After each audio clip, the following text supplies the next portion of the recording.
is the 163rd week of the Wrestling Rundown. 1 + 6 + 3 is 10. So welcome to episode 10 of Indy News. I feel like we're way It's ahead. going to be a super easy Indy News. Yeah, it is. Because, don't question but now. There's not very many shows. There's maybe 5 shows in total that we have to talk about. Yeah. And that's at least one more than 3. Still not questioning your math. Let's start it out with the 2 results that we have from Friday. Yeah, 21st. from Friday, starting with Freelance Wrestling versus CZW. Part 2. Yeah, because they did part 1 last year. Kid Christian won the huge scramble match, including Dan O'Hare, Brandon Conway, Pat Monix, Elliot Paul, Ace Austin, Jimmy Lloyd, and the stupid kid from the Cruiserweight Classic who Tony Nese eliminated because he is the best, Anthony Bennett. Oh, you actually said his name? Yeah. I wasn't expecting you to say his name. Sugar Dunnington defeated Ricochet and Page. Baron Corbin, Baron Corbin. Ha! Darren Corbin, the better Corbin. And Cody Rice defeated Private Party. Matt Tremont defeated Craig Mitchell in the CZW Rules match. Robert Anthony defeated DJ Hyde. Good for you. Team CZW defeated Team Freelance. If you want to know who are those teams, go watch last week's episode. And Isaiah Velasquez defeated Leo Rush in the main event. All right. Then we had AIW's Absolution 12. Featuring R. Anderson. Dominic Garini defeated the Duke. You got the Duke on the Duke. Dominic Garini? I can't breathe. Oh, okay. Frankie Flynn defeated PB Smooth. Britt Baker defeated Swoggle. Filthy Tom Lawler defeated Eddie Kingston via submission. Good job. Ethan Page defeated Sean Schultz in the bull rope match. Yes. Team New AIW defeated Team Old AIW. Huh. And if you want to know who are on those teams, again, go see last week's episode. Yep. Shayna Baszler defeated Mia Yim to retain the AIW Women's Championship. Joey Janela defeated Alex Daniels to become the new Intense Champion. Congratulations. That's a good feat because Alex Daniels has been the Intense Champion for quite a while now. Yeah, no, we've talked about many AIW shows, and he's held that belt for a long time. Team 2 Infinity defeated Ninja Elite Squad, Crazy Pain, and DJ Kid, a.k.a. DJ Z and Laredo Kid. Yeah. Get it? And just put their names together. Yeah. To retain the AIW Tag Championships. And we hope that Flip Kendrick is all right. Apparently he suffered an injury and was taken away from the match. So yeah, hopefully it's not too serious. Yeah, hopefully he's good to go. And Tim Nuts defeated Josh Provision, Lewis Linden, and Tracy Williams, and is still the AIW Champion, the Absolute Champion, Yes. and will destroy Nick Gage. So confident. Well, I'm just saying, Tim Nuts in his return match, after having a fucking internal organ removed, still beat Nick Gage. That's true. This is Nick Gage coming back from parole. Fuck off. How about Ring of Honor TV? Ring of Honor. We opened up with some chaos. Yeah, we weren't quite sure what was happening. There so many people came out. Because we started with a promo that involved the Young Bucks and Hangman Page, and they were talking about how I'm just gonna start calling it Bull Rope Page. They talked about how they beat Bully Ray and the Briscoes in a match that should have been for the 6-man tag titles, and so now they feel like they are deserving of a shot against Dalton Castle and the Boys, who dethroned Bully Ray and the Briscoes. But that wasn't the point at this time because there was a 6-man Mayhem match that was starting, and they brought out their Bullet Club buddy Marty Scurll. There was also Kazarian, Vinny Marseglia of the Kingdom, El Terrible, and Tenaglia? Marsangria. Mike Tenay. And Josh Woods. And Marty Scurll just ran away from the match a lot. Yeah, he refused to get involved. He got chased around by Kazarian at one point. And, I mean... Work smarter, not harder. It was one of those matches where we weren't sure what was happening until it finally started, and then Hangman Page and the Bucks disappeared, and there was just the 6 people. El Terrible is hilarious. He was fucking with everybody in this match. Yeah. So much fun to watch, but eventually, the freshest man in the match he wasn't even actually in the match ever at one point. Marty Scurll took... a blind tag. Yeah, he took advantage of the fact that Vinny got hit with a slingshot cutter by Kazarian and decided that Kazarian didn't need the win and stole it for himself. Yeah. So Marty Scurll won. Threw Kazarian out of the ring. Pinned him. Yeah. Good So job. Marty Scurll won the 6-man mayhem. We also saw that Daniels has accepted the challenge from Cody Rhodes. The 2 out of 3 falls will happen in 2 weeks on Ring of Honor television. I didn't expect it to be a TV match. Neither did I. But, I mean, their next pay-per-view isn't until September, so it's a ways away. They can build it. They probably could. And next week, we're getting Women of Honor. All Women of Honor next week. We got a triple threat match, which has Kelly Klein, Deanna Purrazzo, and Karen Q, so that'll be great. We had the Beer City Bruiser defeat Brian Malonis with a big old frog splash. That was a lot of man belly on man. It was a lot of frog. There was jiggly match. Yeah, it was just...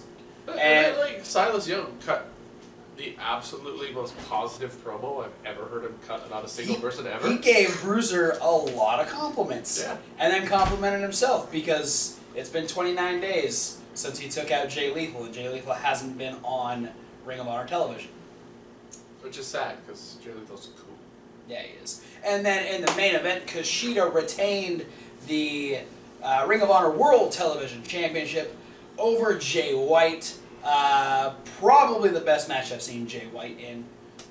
This was great. It was a really good match. Yeah. And I don't say that from the aspect like this was like...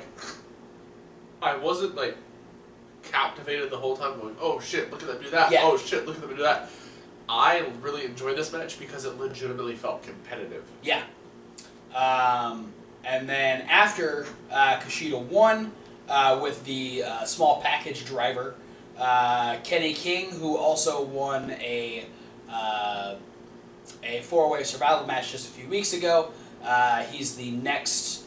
It should have been Josh Woods first, but... Oh yeah, we didn't mention that Josh Woods got taken out during the 6-man match by Shane Taylor, who was looking good, trimmed down quite a bit. So apparently they're starting beef there. So yeah, Josh Woods will be out of the TV title picture for a little bit. So Kenny King will be getting a shot fairly soon against Kushida, probably when they do War of the Worlds in the UK, which I believe is the end of August. Middle of August? Yeah, I have a feeling that Josh Woods is not going to get his title shot until a heel takes the title off of Kushida. Oh, good call. Because I feel like they're going to try and push him as a big babyface. Yeah, I mean he doesn't really have a heel persona when he cuts promos. He just seems like a dude. He is a dude. So fair to him. He's not a bro, because that's Matt Riddle. Yeah. And that is it for Ring of Honor. That is it for results. Let's move on to a little bit of news. I'm going to give you a quick update on the G1 Climax as of Sunday night. In Block A, we have 6 people tied with 4 points, that being Bad Luck Fale, Hiroki Goto, Kota Ibushi, Tetsuya Naito, Zack Sabre Jr., and Hiroshi Tanahashi. 3 people with 2 points, that's Tomohiro Ishii, Togi Makabe, and Yoshihashi. And Yuji Nagata rounds it out with 0. And then in Block B, we have... Yuji? Come on, man. This is his 19th G1 Climax and his final tournament. So I feel like he's going to go very much the same route as Liger did in the Best of Super Juniors. I know, but... Man, I always put my money on you. Even though I know you're never going to win. Do you think Yuji Nagata is gonna round it out with no points, like you thought Liger was? No. Okay. You just really like Nagata. I do. Okay, and then in Block B we have 2 people that are tied with 4. That's Kazuchika Okada and Kenny Omega. Go figure. Then we have 6 people tied with 2 points. That's Evil, Juice Robinson, Sonata, Minoru Suzuki, Tama Tonga, and Toriano. And then Michael Elgin and Satoshi Kojima both have 0. So, not looking good for those guys. So yeah, I'll be updating you every single week who has the points leading up to when we have the finals of the G1 Climax. And then the other news story we have is, I'm sure a lot of people have been seeing that 2 people are doing kind of farewell tours on the Indies, that being Donovan Dijak and Lio Rush, because apparently they both got signed to WWE, potentially NXT. Dear God, put Lio Rush on 205 fucking live, or I will murder a bitch. That show needs somebody new, please. Lio Rush and Kalisto, and potentially Enzo, need to be on 205 live. And then Donovan Dijak. I'm excited to see what Donovan Dijak does. Absolutely. Because, I mean, he's one of the most impressive big men I've ever seen. And when you've got big guys like Drew McIntyre, and you've got Killian Dane, you've got Cesar Bononi, you've got some big guys down in NXT that'd be really fun to watch Dijak work with. And some small guys. I mean, Dijak is not a stranger to fighting small guys either. So yeah, that should be exciting. Lio Rush, when is he finishing up? Last I heard, he's not accepting, like, I'm pretty sure he's completely booked up at this point, but he stopped accepting Indy dates, like, mid-August. Okay. And then I think Dijak is through August. It's like the end of August is when his are done. So, yeah. So if you have tickets to see Lio Rush or Donovan Dijak on an indie date, you better take advantage of that because they're going fast. That is it for news. It's time for upcoming shows. One of them. That's why I pluralize. Yeah. And it's Beyond Wrestling's American Rana 17. But I let you pluralize because it is also kind of like 2 shows. Yeah, because they have a 1 o'clock matinee show with some pretty good matches set so far. Yeah, kind of some exciting ones. I'm about to sneeze, just to give you all a heads up. Do it. All right. Got that out of my system. Yeah, on the early show. This is in Worcester, Massachusetts. Bobby Fish versus Tom Lawler. Yes. AR Fox versus Brandon Watts. Ace Romero versus Brian Melonis. Big guy match. And Tracy Williams versus Mikey Webb. Nice. On the main card later in the evening, I don't know how I can describe this match other than it screams. It screams instant classic to me. I don't think I've been more excited for a match than I am for this one. Yeah. There's going to be a TLC match. I mean, if that doesn't get you hyped already, just wait till you hear who's in the match. Chuck Taylor. With the Gentleman's Club. Versus Swoggle. You know that motherfucker can put on a WLC match. Yeah. Now imagine what he could do if it's actually a TLC.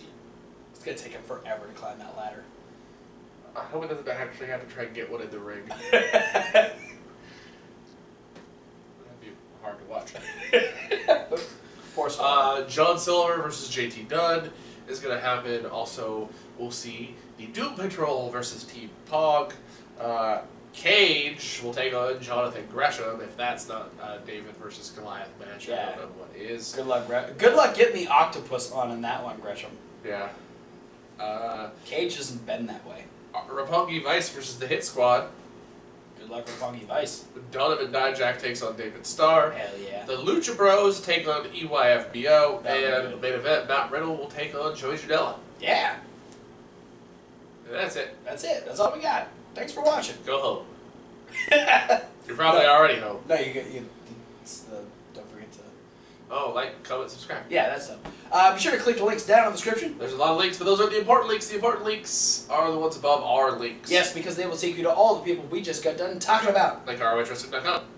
Like JakarPro.com. Like CZWrestling.com. Like BeyondWrestlingOnline.com. Hey, everybody, boy. And we want to add more based on your suggestions, so using the social media links that you can find in every single one of our videos, send us links to your favorite and or local promotions YouTube page, website, Facebook page, anywhere that we can get a little bit of glimpse of what they have to offer, and if we can have upcoming shows and within 24-hour results of said shows, we will not only continue to talk about them on a regular basis, but give you a shout out for bringing them to our attention. Don't believe me? Fuck off. Or you can ask Jamie or Yeah Boy. Yeah, that too. Thanks, Yeah Boy. We'll be talking about a full Impact Pro show coming up very, very soon. Yeah. Also, check out the podcast. That's one of the links. And check out Reasonable Wrestling Fans. Reasonable with a W. Like Wrestling, where we just, last night, shot 2 punishment videos. Yep. Some rough things were made and eaten, and we hope you enjoy it. Those will be popping up very soon. Yeah. And we're getting ready to watch Battleground, so we'll have another punishment video coming up very, very soon. You can check out all that stuff over there. Speaking of Battleground, stay on the YouTube, because coming up next will be a review of said pay-per-view. But for now, guys, thanks for watching, and we'll see you at whatever video you decide to watch next. Fuck shitty bookers. Fuck Anthony Petty. That too. And Nick Gage. Also that.